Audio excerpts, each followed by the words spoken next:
Noches para todos. Muchas gracias por asistir a estas sesiones de integración que estamos realizando en el grupo.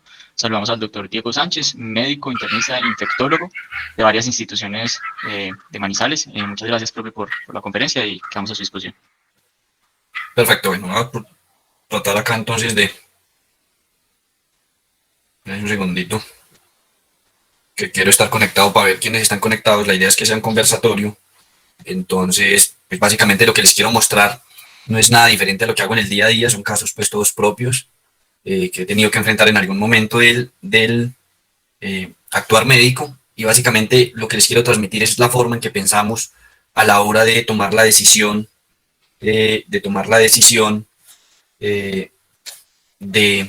empezar una terapia antibiótica. Listo. En ese sentido, voy a empezar con unos casos clínicos representativos. Voy a mostrarles, pues, llevarlos pensando paso a paso cómo hacemos en casos específicos, cómo hacemos para tomar una conducta de terapia empírica. Y quiero como transmitir la idea de que esto va más allá de la terapia antibiótica, que lo voy a ir mostrando entonces con cada caso específico.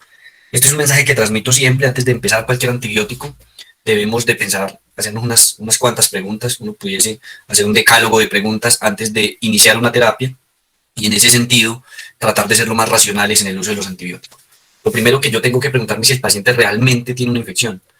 Hay muchas entidades que motivan al médico a empezar antibióticos cuando realmente el paciente no tiene una infección. Y la segunda pregunta que me hago es, venga, ¿este paciente tiene una infección y es bacteriana? Porque si es bacteriana, evidentemente necesitará una terapia. La otra pregunta es si amenaza la vida, porque en ese sentido es la emergencia de empezar un antibiótico. Puede ser que yo necesite empezar una terapia urgente, una terapia emergente o una terapia diferida.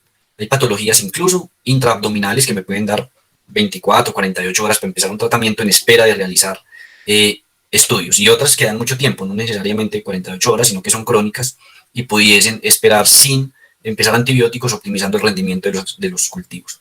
Siempre pregúntense cuál es el foco, y entre el abdomen sí que hay varios focos que deben de tener en cuenta, y eso va más allá de poner antibióticos. Pregunten cómo van a controlar el foco, porque los antibióticos no actúan si usted no tiene un foco controlado. Y de acuerdo a ese posible foco, piense entonces cuáles son los gérmenes probables, y esto también depende en patología abdominal del sitio donde se genera esa fuente de infección, y el tracto gastrointestinal es muy largo, y asimismo usted tiene que pensar en los gérmenes que tiene que intentar tener bajo el espectro antibiótico. Hay riesgo de resistencia bacteriana, y si hay riesgo de resistencia bacteriana, usted tiene que acomodar la terapia basados en ese riesgo y cuáles serían los gérmenes probables. Y siempre esto, tome las muestras y que sean bien tomadas, no que sea una muestra que no sea representativa de la microbiología, sino bien tomada. Y después de que ya tenga estas respuestas, puede tomar la decisión de formular el antibiótico. Pero cuando piense en el antibiótico, piense en esto. ¿Cuál es el antibiótico de elección? No solamente basados en que es una cavidad abdominal, sino hay muchas otras cosas que tienen que pensar. ¿Cuáles son las contraindicaciones o interacciones del antibiótico? Si hay alguna, o se ajusta o necesita una segunda línea. Recuerden que usted puede decir, yo tengo muy bajo riesgo de resistencia, por alguna razón voy a empezar ceftriaxona y estaría buena la elección, pero si usted tiene un paciente con una albúmina de 2, eso no le va a funcionar. En ese sentido, ¿cuál es el índice PKP que usted necesita lograr de ese antibiótico? Y obviamente basado en ello establecer una posología adecuada. ¿Cuáles son los efectos adversos esperados y cómo se hace el seguimiento de esos efectos adversos? ¿Y qué espera del tratamiento? Hay tratamientos que son curativos, hay tratamientos que son paliativos. Un ejemplo muy sencillo es, tiene una colisión intraabdominal por un tumor abscedado. Ahí la intención no es curativa, nunca va a lograr usted curar ese tumor abscedado. Lo que usted puede lograr es disminuir la bacteriemia, controlar la bacteriemia, mientras logra hacer un manejo definitivo. Si definitivamente no lo va a lograr, simplemente controlar la bacteriemia, el paciente no se va a curar. Bien, esto yo creo que ya lo vieron en la revisión, pero no lo dejo para recordarlo. Estos son los microorganismos que causan las infecciones intraabdominales complicadas. Por excelencia, usted tiene que pensar en E. coli, seguido de Klebsiella, y entre estos dos gérmenes está logrando cerca del 80% de la microbiología del abdomen. Quedan otros como Pseudomonas, Proteus y Enterobacter. Enterobacter yo lo subiría, creo que esta es una publicación viejita donde sale esto. Enterobacter ha ganado muchísimo espacio y está muy arriba, está de tercero, al menos en los análisis de microbiología que hemos hecho en las instituciones. Sobre anaerobios, bacteroides por excelencia, de diversas especies, entre bacteroides frágiles y otros bacteroides, casi que dan fe del total de los anaerobios, o de los importantes al menos. Y los cocos eran positivos, muchos streptococcus, muchos incluso no se logran aislar porque quedan debajo de las colonias de los bacilos gram negativos que crecen floridamente.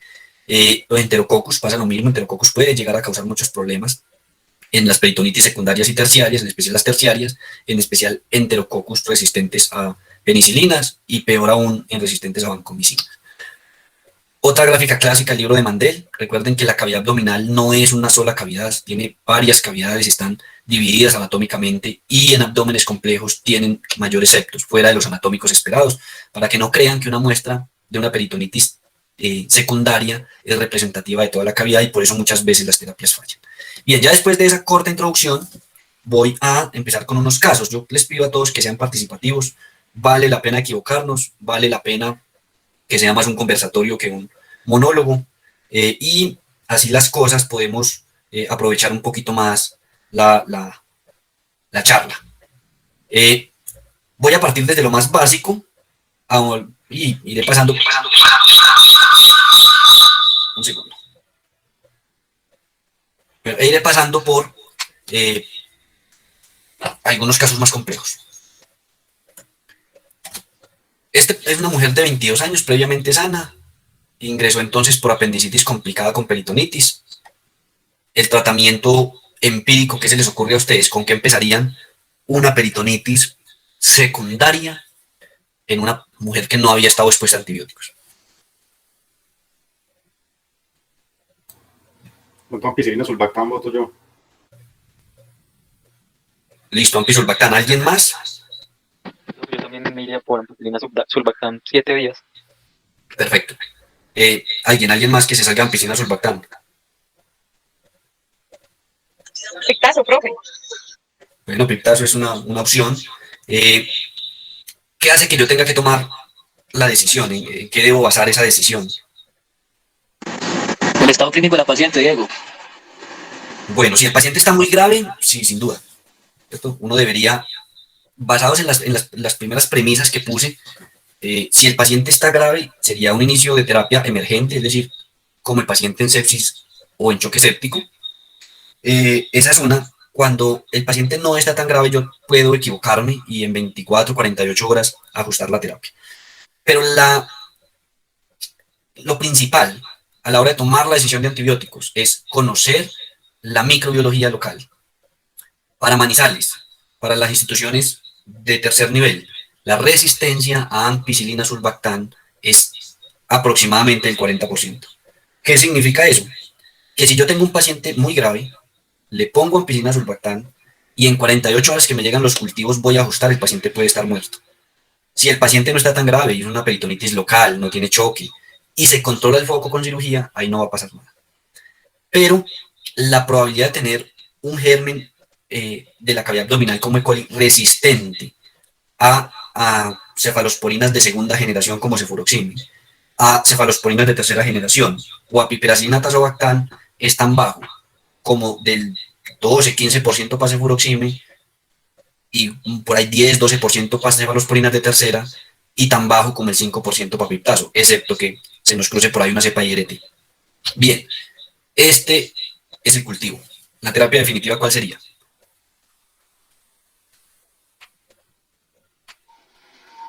Profe, piptazo. Piperacillina amiga. Yo le pondría solo piptazo. Solo piptazo. ¿Alguna otra opción?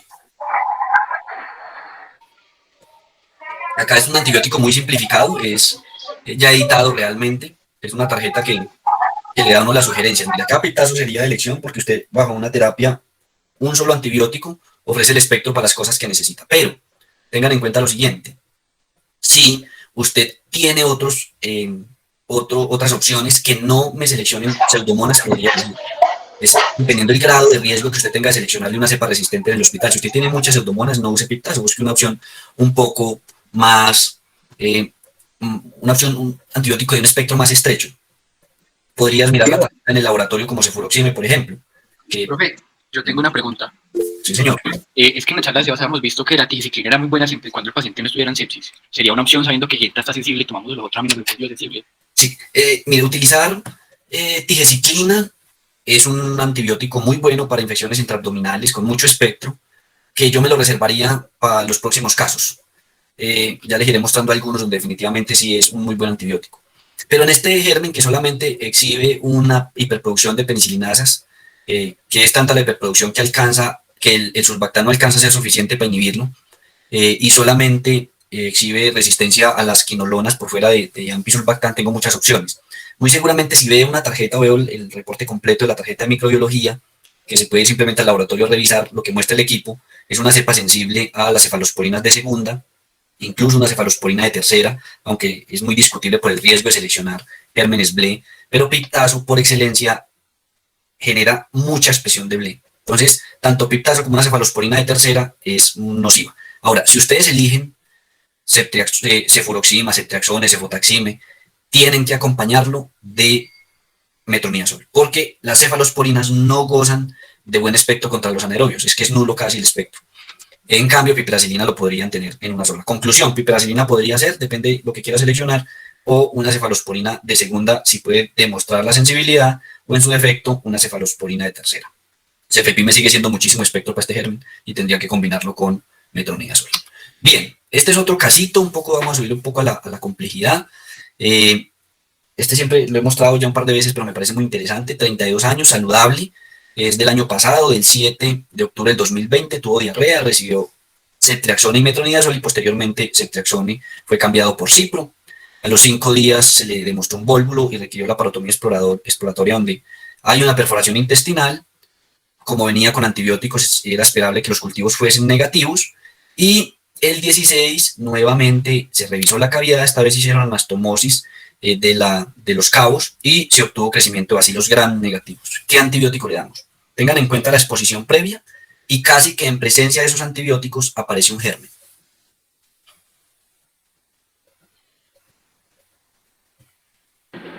Pero pues, o sea, sin tener en cuenta, pues sin tipificar el germen ni nada y bacilo gram negativo, yo me iría para cubrimiento de gram negativos y anaerobios de amplio espectro, tipo un carbapenémico o el meropenem, puede ser teniendo en cuenta de que no sabemos si eso es una pseudomonas lo que tenga ahí, pues lo que podría ser una opción. Listo, ¿alguien opina diferente? Por ejemplo, el defensor de tijecitina, que no sé quién fue, ¿le pondría tijecitina? Pues según lo que tengo entendido, siempre y cuando no esté en sepsis, que es donde falla, podría ser una opción. Listo, de acuerdo. Las dos opciones completamente válidas. Es decir, ¿qué espero yo en este antibiograma que sigue? Un germen que se seleccionó por ceftriaxone, serían los gérmenes BLE, ciprofloxacina igual, puede presionar BLE. Pseudomonas aeruginosa podría empezar a aparecer, no es tan alto el riesgo. De todas maneras, uno podría acá elegir un carbapenem, si no está en sepsis, podría también utilizarse ertapenem, y si la albúmina es adecuada, de 2,8, 3 para arriba. Entonces, las dos opciones son válidas. Este es el antibiograma, ¿cierto? Es lo que uno espera que salga. También si alguien quiere leer el antibiograma, aunque este está leído, bienvenido.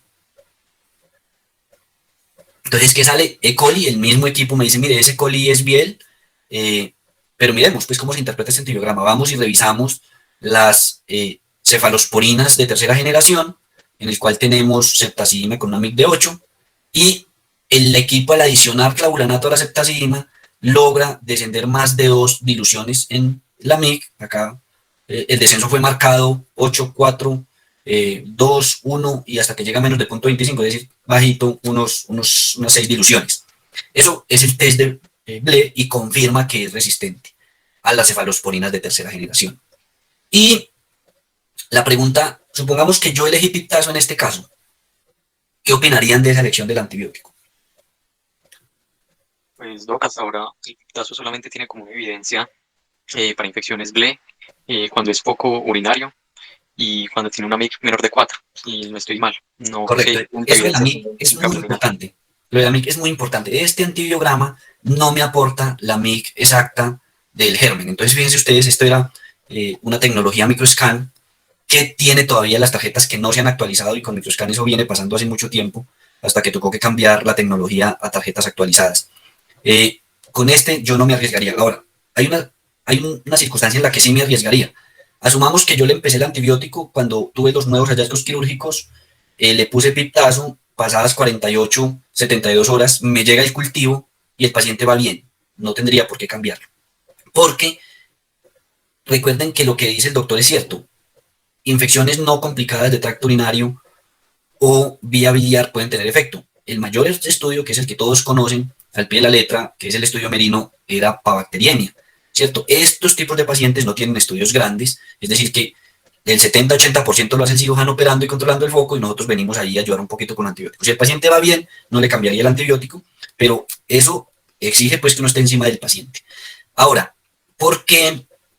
Bueno, ¿qué le damos? ERTA, Mero, IMI, Igeciclina, ¿con qué nos quedamos?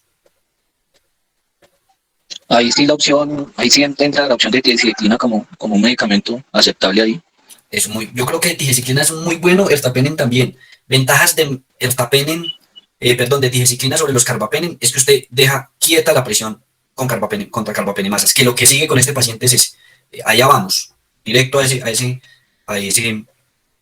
final. Bueno, ¿y por cuánto tiempo tratamos la infección? En realidad los periodos se han acortado en lo último que han dicho, ¿no? Sí, más o menos. Este paciente expuesto, ya llevamos ahí a ojo de buen cuero unos 10 días de exposición a antibióticos y hay un nuevo episodio de peritonitis, claro, ¿cierto? ¿Cuánto le damos? Asumiendo que, recuerden que ese día anastomosaron los cabos y ya el foco está controlado.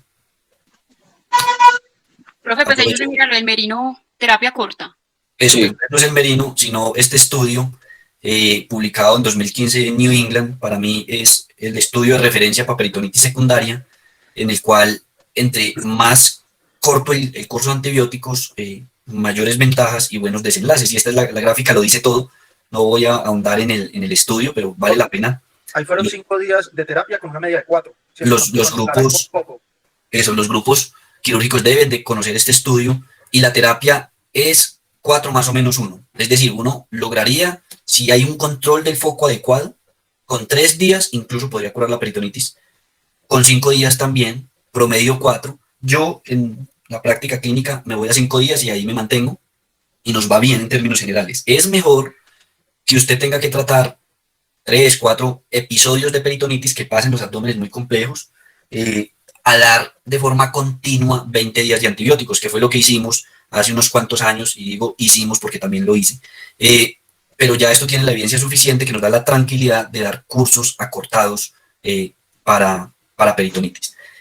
Una pregunta, ¿se ha discutido mucho el uso como terapia única de tigecyclina? En este caso, ¿se podría poner sola sin ningún problema o hay que cubrirla de pronto con algo más? No, sin ningún problema. En abdomen se puede sin ningún problema, en tejidos blandos sin ningún problema. El lío está cuando uno tiene que salirse de ahí o cuando ya hay patología muy grave. De lo contrario, tigecyclina es suficiente y va bien si no tiene complicaciones. Ahora, quiero decirles que, ojo con esto, tienen que leer en el apéndice de este estudio qué pacientes se incluyeron, ¿sí? No son pacientes tan graves, no son pacientes con pseudomonas aeruginosa, no se incluyen pacientes de terapia solo cándida, sino que tienen algunos pacientes en los que este estudio cabe. Ahora, si yo tengo un paciente que llega en franca sepsis y demuestra una bacteriemia, ojo, se quedan con este estudio, porque ya este estudio no aplica, es al paciente, la duración depende de la enfermedad más grave. Si tiene bacteriemia, hay que irnos al tratamiento de la bacteriemia. Y el tratamiento de la bacteriemia, la duración de la bacteriemia depende de, 1, el tipo de germen. Las enterobacteriáceas se pueden curar entre 7 y 10 días. Yo les doy 10 días por ahorita, aunque hay estudios muy serios que dicen que podemos empezar a bajarnos hasta 7 días. 2, si son no fermentadores tipo Pseudomonas aeruginosa, vamos a 14 días. Entonces, son duraciones que hay que tener en cuenta. Este paciente, lo estamos viendo, es un hombre de 42 años, tiene un catéter de CAPE, una diálisis ya crónica, ha tenido algunas infecciones previas, a pesar de eso se ha logrado preservar el catéter. Ingresó el 18/08 de este año por dolor abdominal, líquido francamente turbio, y al ingreso estaba hipotenso y no respondió al volumen. 2 preguntas puntuales. ¿Con qué iniciamos la terapia antibiótica? Esta es una peritonitis diferente a las peritonitis normales que tienen un franco foco infeccioso, ¿cierto? Esta es una peritonitis del foco de entrada, muchas veces es la manipulación del dispositivo. Y 2, el paciente está con un deterioro hemodinámico severo. ¿Qué hay que hacer? En este caso se cubriría tanto para gram positivos como para gram negativos. Y por el estado en el que está el paciente, yo le pondría ceftriaxona banco. Ceftriaxona banco, listo. O carbapenémico es banco. ¿Intraperitoneal? Sí, ¿Intraperitoneal y sistémico? también, los dos. Bueno, ¿alguien da más? Yo me subiría a carbapenémico. Mínimo se reprime, Doc. Bueno, cefepime, piptazo, ¿por qué no? Porque podría ser pseudomonas también, ¿no?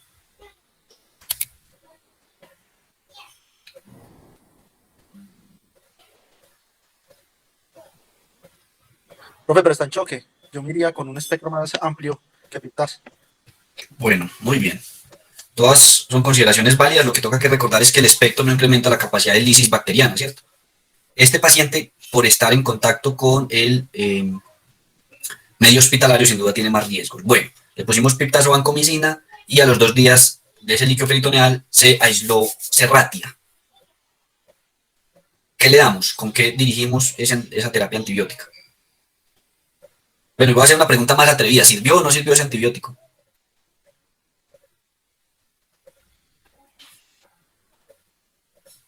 Pues no, porque es un ANSES, esa terapia.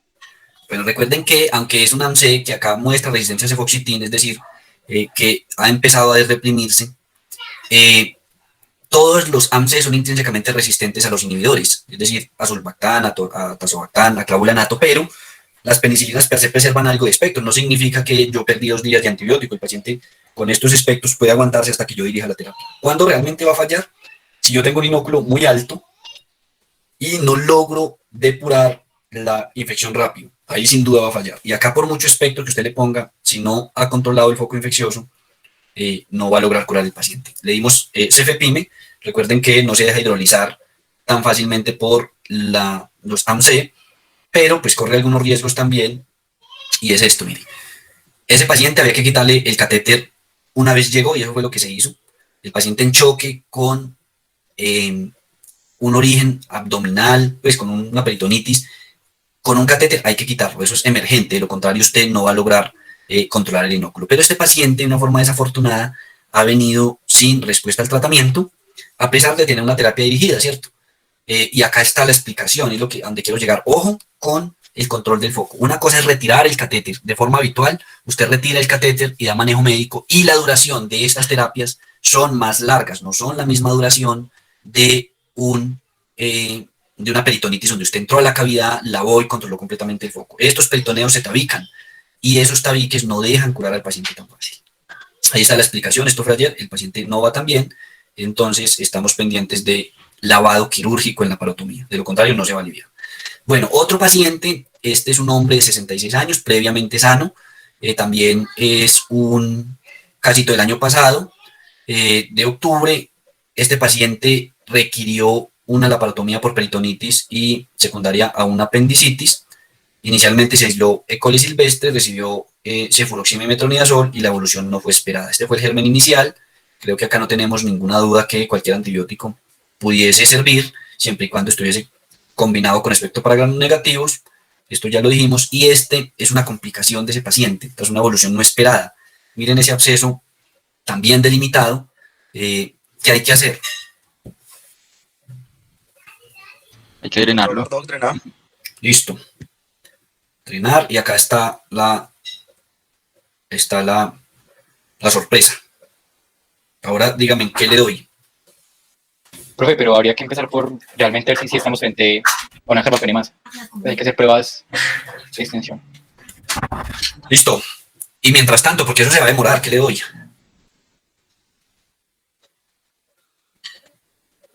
Está en shock. No, este estaba tranquilo. Y si volvemos a defender tigeciclina.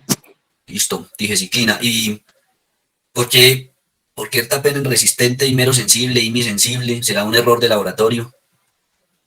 O pensar en bombas de flujo pueden hacer esos patrones raros. Bueno, muy bien. Mire que cefepime sensible, llamativo este antibiograma, ¿no? Entonces, tigeciclina sí es una muy buena opción. Podría uno, si el paciente tiene un inóculo alto todavía, podría uno combinarlo con un aminoglucósido. Con ciprofloxacina podría combinarse, ciprotige, ciproamica, aunque este es un antibiograma que no me deja ver la MIG exacta de ciprofloxacina, entonces ahí hay un riesgo adicional. Acá están las pruebas que quería Juan. Entonces se confirma la producción de carbapenemasa, se le hizo un test de activación de carbapenem que es positivo, un test de sinergia con ácido borónico que es positivo, implicando que es una serin carbapenemasa del grupo A, EDTA negativo que descarta la metalocarbapenemasa, y Adicional a eso, le hicimos un ITEST para ceftazimia y Bactán. ¿Algún cambio en la terapia? ¿Vamos con ceftazimia y Bactán o qué? Pues Doc, como medida ahorradora, no sé qué tan buena opción siga siendo tigecyclina, que está ahí sensible y no sé qué tan, pues que tiene buena penetración en la cavidad abdominal y todo. Tal vez seguir Perfecto. con es una buena opción. Al menos ahorradora de plata porque la terapia con ceftazimia y Bactán es muy costosa. Entonces, uno tiene que quemar los recursos antes de llegar. Y en términos de recursos económicos, del costo que tiene y en términos de cuidar un antibiótico que es de salvamento. Entonces, no ponérselo a todo el mundo. Eso fue lo que hicimos. Entonces, tigecyclina, amicacina. La duración es que acá quiero hacer énfasis en que una cosa es la peritonitis, que yo entro, lavo, opero y dreno 100%. Otro es acá cuando toca que ponerle un catéter a esto y esperar. Entonces, ¿cuándo lo tratamos? Creo que la recomendación ahí son 7 a 10 días. Bueno, entre 10 a 14 realmente, y en este germen resistente hay que hacer imágenes de control. Listo. Usted termina la terapia estando seguros que el drenaje se logró al menos completamente. Bien. Profe, qué pena lo interrumpo, tengo una pregunta. Es que tenía entendido que cuando hay abscesos y uno tiene pH ácidos, los aminoglucósidos se inactivan. ¿Esto Sí, pero me cambia igual así lo drene o cuando no, lo drenen ya? porque vos eso lo drenas. Es cierto, los aminoglucósidos no sirven en ningún pH ácido, pero eso incluye pues incluso un paciente con acidosis y bacteriemia. Pero para eso vos drenas el foco. Si usted intenta curar ese absceso a punta de antibiótico, no lo va a lograr con ningún antibiótico.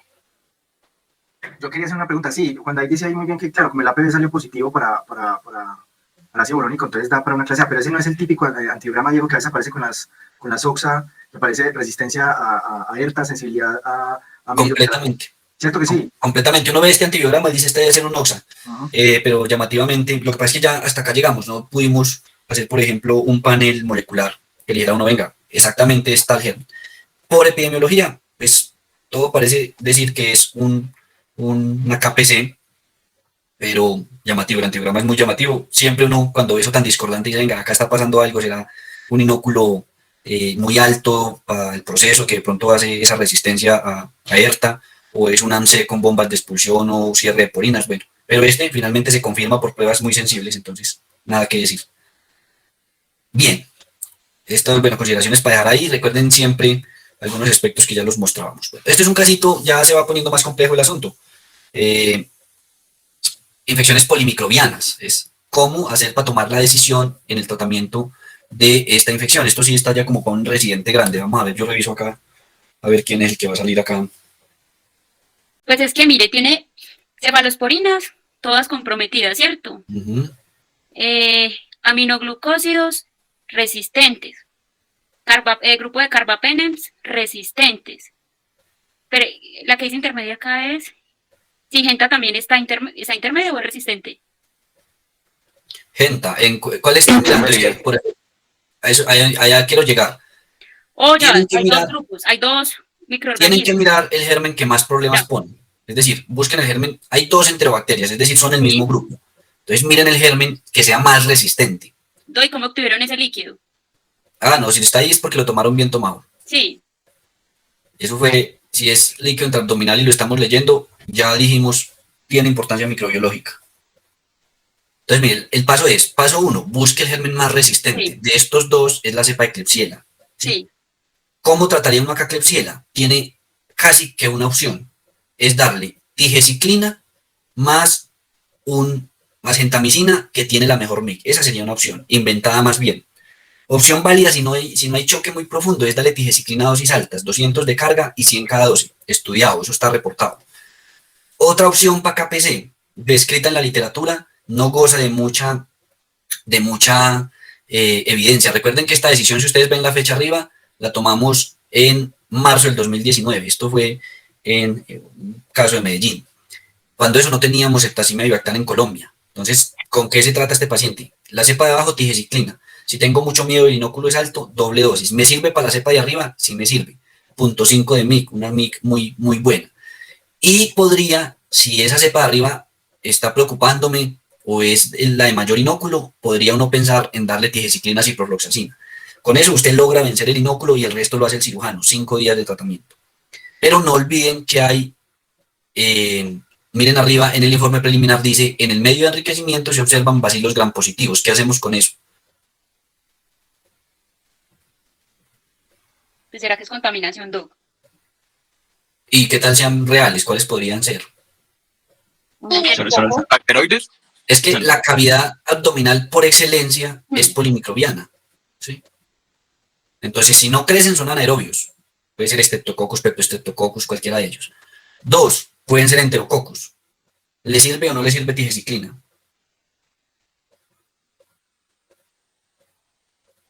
No, Sería bueno que nos contara de pronto Loaiza, que sabe mucho de enterococos. A ver, Loaiza. Hola, profe, ¿qué más? Hasta donde tengo entendido, no tiene cubrimiento contra enterococos. Sí, sí tiene, claro. Es una de las mejores opciones para terapia e incluso enterococos resistente a vancomicina.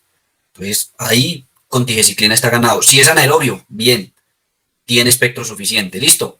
Y no olviden, acá aquí abajo está Cándida, que es la que debe acompañar estas infecciones tardías. No es raro, ¿cierto? Ya es esperable después de que tenga una peritonitis muy seguramente terciaria, van a aislar Cándida. En peritonitis, en los primeros episodios de peritonitis uno puede tener Cándida ahí y no necesitar tratamiento. Pero en peritonitis donde ya no ha logrado la cura adecuada, este paciente sí necesita tratamiento. ¿Con qué lo tratamos, pues? Las guías dicen que quinocandina. Bueno, depende de la gravedad, ¿no? Si el paciente está muy grave, necesita quinocandina. Si tiene riesgo de candidemia, requiere quinocandina, que sería caspo o caspo o nivelafungina. Y uno después, cuando el paciente tolere, puede cambiarse a fluconazol. Y si el paciente no está grave, le da fluconazol a dosis alticas y no pasa nada, porque es sensible. Este caso es también muy reciente. Esta es una tomografía del 8 de este mes. Una infección intraabdominal, un paciente que ingresa de un área rural dispersa de Chinchiná con dolor abdominal, varias semanas de dolor intenso, incluso había consultado previamente a Chinchiná, el dolor era bajo, dudoso, le hicieron apendicectomía, no se mejoró, se fue para su casa y volvió a la 2 o 3 días tal vez igualito. Algunos tal vez conocen este caso. ¿Qué hago? Pues, Doc, eso es un absceso hepático y pues en esos pueden ser de causas tanto bacterianas como parasitarias. Pues habría que descubrir esa parte de bacilos gram negativos que pueden estar causándola como la enfermedad histolítica. Creo que el tratamiento empírico para este sería pisulbactam con metronidazol, pero pues dependiendo por la resistencia se podría, pues creo que a veces van con cefepime metro u otros. Bueno, pero recuerden que acá es un mensaje grande para todos. Ojo con el absceso hepático, no es emergente, excepto que esté roto y esté causando peritonitis. La forma habitual del absceso hepático es este: el paciente llega con dolor crónico, perdiendo peso, 3 semanas sudando por la noche, ¿cierto? Son patologías subagudas, igual que algunas endocarditis. El paso inicial es, venga, estemos seguros, busquemos qué puede ser, y no hay que correr a poner antibióticos, hay que correr a tomar muestras. Este paciente, hicimos eso tal cual. Todas las características de este absceso es un absceso amibiano, un absceso único, de presentación muy crónica, grande, que al drenarlo, al principio es chocolate, y con los días queda así. Mire, este paciente, esta es la producción diaria de ese pictel que tiene in situ. Un drenaje muy abundante, pero es franca bilis. ¿Qué hay que hacer a este muchacho? Bueno, le dimos una semana en espera, los cultivos son negativos, no hay forma de hacer un estudio que me confirme, al menos en la ciudad, que me confirme el diagnóstico. ¿Y qué hay que hacerle? Pues, Doc, si fuera posible, mirar serología para enfermedad histolítica. Ya sea, pues bueno, anticuerpos, pero que todos tendríamos IgG, entonces tal vez una prueba de antígenos o algo, pero la disponibilidad de ellos en Colombia es muy limitada. Una acotación. Completamente. ¿Cómo manejo esta fístula? Una cosa pequeña ahí para agregar, vea, si tuviéramos todos los recursos, yo a la gente de Chinchina les haría antígeno, porque allá esa vaina es endémica, y el resto de Caldas sí le haría la serología, porque es muy probable que mucha gente de Chinchina se haya expuesto mucho a tomar histolítica, pero nunca haya hecho acceso, y hay la posibilidad de tener de pronto resultados ahí con confusión. Sí, lamentablemente llegar al diagnóstico en estos casos es imposible. Para mí este es un absceso amibiano, como tal lo tratamos, y va bien. El problema es esto, la fístula que quedó. El único tratamiento que podría ayudarle a secar esa fístula, porque es que produce hasta 400 mililitros al día, es hacer una CPRE, papilotomía, incluso de pronto un stent, eso sí está por definir por gastro, pero hay que disminuir la presión de la vía biliar, de forma que derivemos esa fístula directamente al duodeno. Entonces es una cosa que se sale un poquito del manejo de los antibióticos, pero es parte del manejo de una infección intraabdominal. Este caso es muy bonito. Acabo de revisar las imágenes nuevamente, es del 11 de diciembre del año pasado. Es un paciente que llegó con una epigastralgia intensa, un dolor abdominal crónico, y nos encontramos esto en la tomografía, por lo demás sano. ¿Qué tiene este paciente? Este paciente sí lo conocen los residentes, es un caso bien bonito. ¿El de la TV? El de la tuberculosis. Mire, este paciente vale la pena mostrarlo siempre. No todo lo que uno encuentra en la cavidad abdominal es piógeno. Y acá hubo mucho temor porque yo decía, venga, hay que pegarle un chuzón a esto, ¿sí? Y está ahí muy fácil. Anteriormente uno no hacía biopsias al vaso, pero ya los radiólogos intervencionistas entran con confianza y toman muestras. Le pusieron una aguja acá, salió un material purulento y la PCR de micobacterias fue positiva. Entonces este paciente tenía Mycobacterium tuberculosis. No todo lo que hay en la cavidad es piógeno. Bueno, muy bien, yo creo que casos hay muchos, pero ya estamos como sobre el tiempo. No sé si tienen alguna duda que podamos aclarar como en aras de parar acá, porque casos hay muchos, pero definitivamente ya son más monótonos. ¿Alguna duda? ¿Quieren que aclaremos algo? Diego, una preguntita acá con los pacientes que tengan de pronto sepsis de origen biliar, o bueno, no sepsis, pero sí una infección de origen biliar. Ahí estamos de entrada obligados, ahorita teníamos la discusión con los chicos de cirugía, si estamos obligados a cubrir anaerobios cuando hay infección de vía biliar. No, en vía biliar no es mandatorio. Incluso uno, dependiendo de la gravedad del paciente, es básicamente lo que permite tomar la decisión. Si yo tengo una colangitis, puedo tratarlo con ceftriaxone, y las guías lo han dicho de hace mucho tiempo.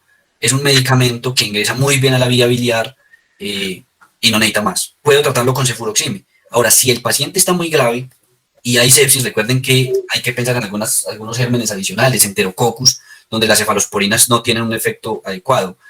Cuando ya hay necrosis, ya uno tiene que empezar a pensar en anaerobios, y en esos casos ya es mejor empezar con piperacillina tazobactam.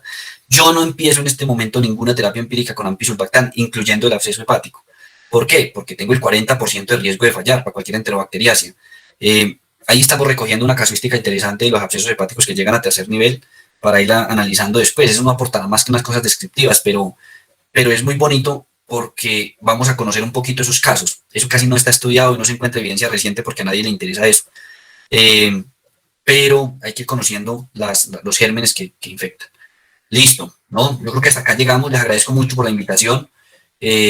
No alcanzamos a avanzar en todos los casos, pero creo que nos aproximamos un poco a lo que uno normalmente ve en el día a día, y en la forma de pensar, en la forma de actuar, de tomar las muestras antes de poner antibióticos, un par de patologías que no podemos olvidar. No todo lo de la cavidad abdominal es piógeno, nos toca siempre que hacer variaciones en la forma de pensar ante una patología frecuente.